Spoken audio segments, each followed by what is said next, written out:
This is the beginner's guide to the Office.com web apps for Microsoft Office. And in this video, you'll see how you can use many of the basic features of Microsoft PowerPoint, Word, and Excel without having purchased Office 365 or any other version of Microsoft Office. So here I am on Office.com, and I'm going to sign in to my free Microsoft account. I'll just click the Sign In button. And many people have one of these free accounts. If you used Hotmail or Live.com or MSN, or really just about any Microsoft service that gives you an email address, you can log in with that email address to access these tools. Now, if you don't have an account, obviously, you could click here to create a brand new account. Give me a minute to log into my account, and then I'll resume the video. Now that I'm signed in, it takes me to my Office.com homepage. And I get some pop-ups and things like that, but it takes me to this homepage where I get a list of the various web apps that I can use with my free account. There I have Outlook for my email. I have a button to take me to OneDrive where I can store my files and folders. And we have Skype over here and a calendar tool, a contacts or people tool, and many others. In this video, I'm going to focus on Word, Excel, and PowerPoint, but you'll notice also OneNote is there. And like I said, there is a list of all of the apps that you can access there as well. I'm just going to click back, and you can see that I do have a list of recent documents that I've accessed or created here, and I can click to go to any of those. You can also switch between these various apps by going here to the upper left corner and clicking on this button, and that helps you to quickly jump to any of these other tools. And this is going to be particularly helpful once you leave this home screen here.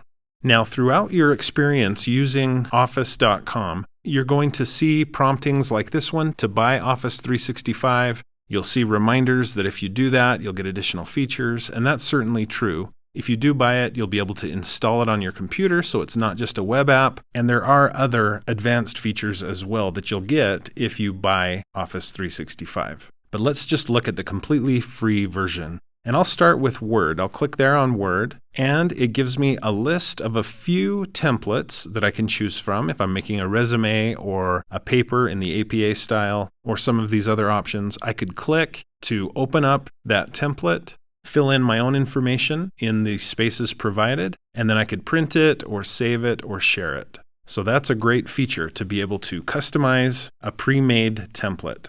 These premium templates are for paying customers only, so I'll skip those. Let's look over here at just a blank document. If I click New Blank Document, it opens up with many of the familiar Microsoft Word tools and options and features. Now, those of you that have used Microsoft Word before, the full version that's installed on a computer, you'll notice that this is a very limited version of Microsoft Word. I do have tabs, but the ribbon is severely limited. The options that come up here in what's normally called the ribbon, we just don't have as many options as we're used to. But that's okay. If I just need to type up a paper or a resume or a document of some kind, I can do that here online at Office.com using my Microsoft account.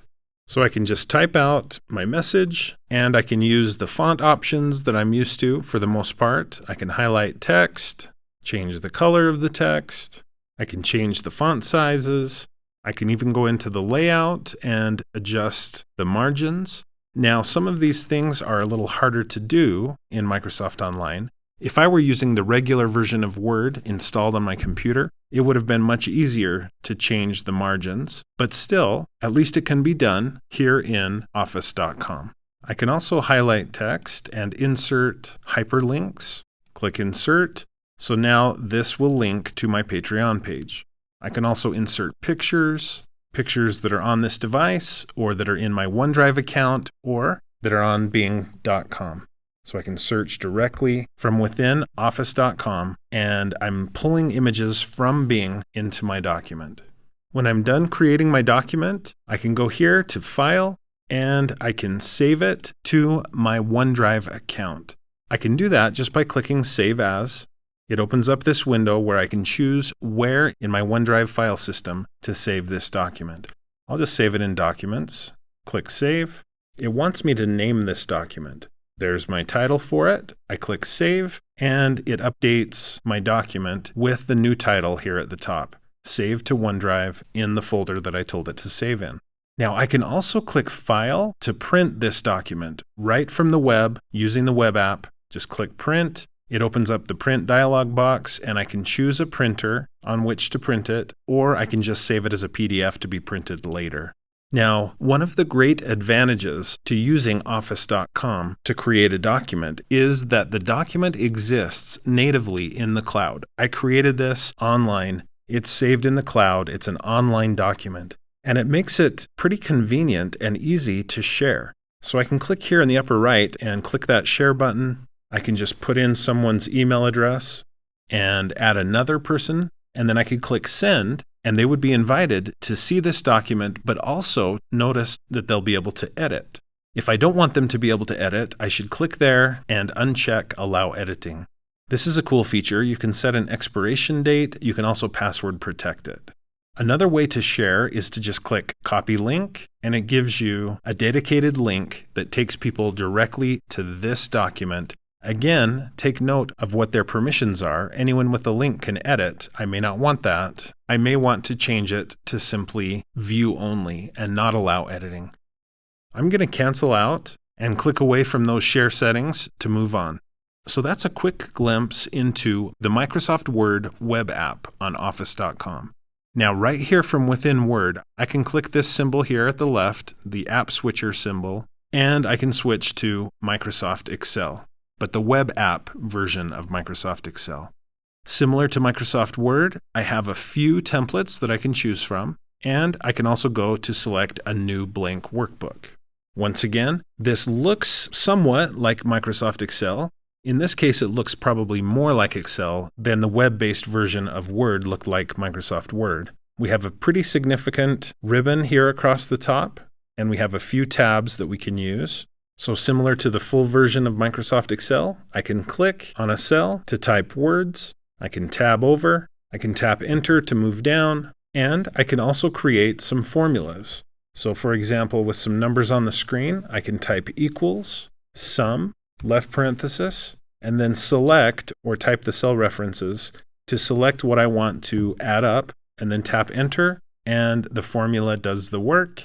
It adds up all of the numbers in that range. So this is a very functional version of Microsoft Excel. It's just not complete. It's missing a lot of the power features, and it has a few other limitations as well. But what a great way for many people to begin learning Excel, to try it out, and begin using the features without having to pay to get started. Similar to the Word web app, there is a button for sharing, and it works very similarly. And finally, let's take a quick look at Microsoft PowerPoint. Here at the app switcher, I can click and choose PowerPoint. Once again, I get a few templates, or I can start from a blank presentation. And once again, we have a simplified version of, in this case, Microsoft PowerPoint. Now notice here in the upper right, there is a simplified ribbon switcher, and I can click that to change up how the ribbon looks. So you may want to try that and see which one you prefer, but that's a good feature to know about. But other than that, similar to the regular PowerPoint, I can just click where it says click to add title, and I can create a cheesy presentation about my YouTube channel in this case. There's my title slide. I can also choose a design. There are a few limited designs here. In the full version of PowerPoint, of course, you get more than this, but I can click to apply a slide design, not just for this slide, but for all of the slides in my presentation. Notice that I have Designer as well to give me some interesting suggestions. That actually looks pretty cool, so I'll click to switch to that design. And then I can click here to go to the Home tab, create a new slide, and I can pick the type of slide, click to add title, and continue to edit and create my presentation.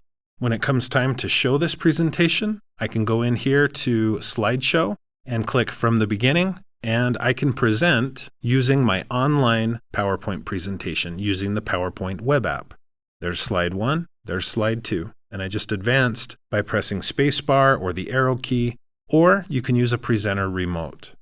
We do have sharing options in PowerPoint as well. It's a little hidden, at least in my browser, but it's here. I can click the button to get the familiar tools and options. Now, in addition to sharing and perhaps printing and things like that, Notice that all three versions of Microsoft Office web apps that we've looked at do have an option not only to save a copy, but also to download as. So I can download this document that I built online, but download it as a PDF, or download it as an actual PowerPoint presentation on my computer. So I click that, I click download, and it's putting a .pptx, a real PowerPoint presentation, on my computer, even though it was created online using the free Microsoft Office web apps.